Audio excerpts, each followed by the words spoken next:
মেরে একটি বস্তায় চকির মাথার তলে ফেলে রেখেছিল।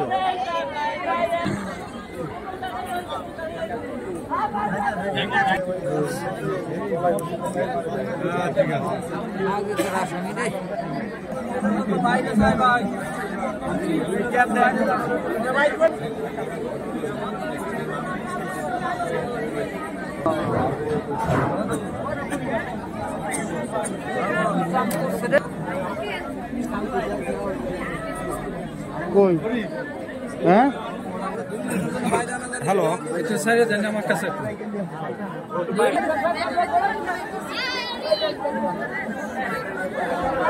ওরা মাইরে ফেলান লোকজন ওরা মাইরে ফেলান ওর আমি করে ফেল দিব ওর আমি করে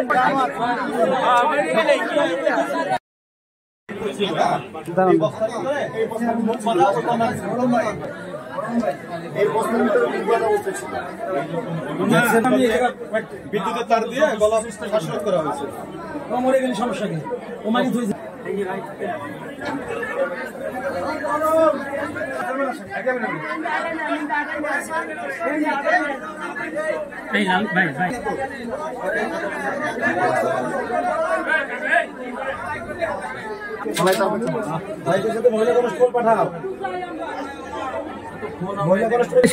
কালকে পাওয়া যাচ্ছিল না হলো আপনার আসরের পর থেকে আর মাগরিবের আগে এই টাইমের মধ্যেই তার পাওয়া যায় না।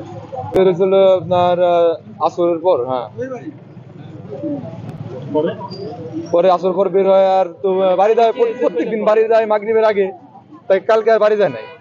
তাই ওর মা বললো যে তাই উপু আমি বলতো তাই আকু তা আমি ওই তাই গেল কোথায়, তাই দেখি কোথায় গেল। পরে আমার ছেলের কলাম ওই বাড়ি যা দেখ কোন বাড়ি আছে, কোন বাড়ি পাইলো না, পাইতে এই যে আসছে মাইক দেওয়া লস করছি, থানায় গেছি, চিঠি করছি, এই পাশে গেছি এই রাজবাড়ি দৌলত দিয়ে এই পাশে দৌলত দিয়ে ঘাট এ পাশে দিয়ে 250 বেড 17 তন্ন করে খুঁজছি, কোথাও পাই নাই। আবেগী পরবর্তীতে স্যার সহ প্রশাসন সহ আমরা যারা স্থানীয় গণ্যমান্য ব্যক্তি আছেন, রাজনৈতিক ব্যক্তি আছেন, আমরা জনপ্রতিনিধি যারা সকলে মিলেই স্থানীয় জনগণকে বোঝানোর অনেক চেষ্টা করার পরেও জনগণ তাদের আবেগ দিয়ে আসলে মর্মান্তিক ঘটনা সহ্য করতে না পেরে জনগণ পরবর্তীতে ঘর ভেঙে জনগণ তাকেও মেরে ফেলে। উত্তেজিত জনতা আসলে অনেক চেষ্টা করার পর ওসি স্যার নিজে আহত, অনেক প্রশাসন অনেক আহত, আমি নিজেও ব্যথা পাইছি। অনেক চেষ্টার পরেও রক্ষা করতে পারি, জনগণ তাকে জনগণ আবেগ ধরে না পেতে মেরে ফেলেছে। ঘরের ভিতরে একটা সাদা চটের বস্তার ভিতরে দেখছেন আপনারা, সেই চটের বস্তার ভিতরে ভিকটিম তাইয়ার গলায় বৈদ্যুতিক তার দিয়ে পেঁচিয়ে শ্বাসরোধ করে হত্যা করছে। পরে আপনারা সবাই তো বিষয়টা দেখছেন এবং তাকেও ওখানে ধরা হলো। কিন্তু আসলে এই এলাকার জনগণ আমি দেখলাম আবেগী হয়ে উত্তেজিত হয়ে আসলে একটা মাছুম বাচ্চা মারা গেছে, মেয়ে বাচ্চা বিশেষ করে, তাদের আবেগটাকে তারা এত পর্যায়ে নিয়ে গেছে যে আমরা আউট অফ কন্ট্রোল।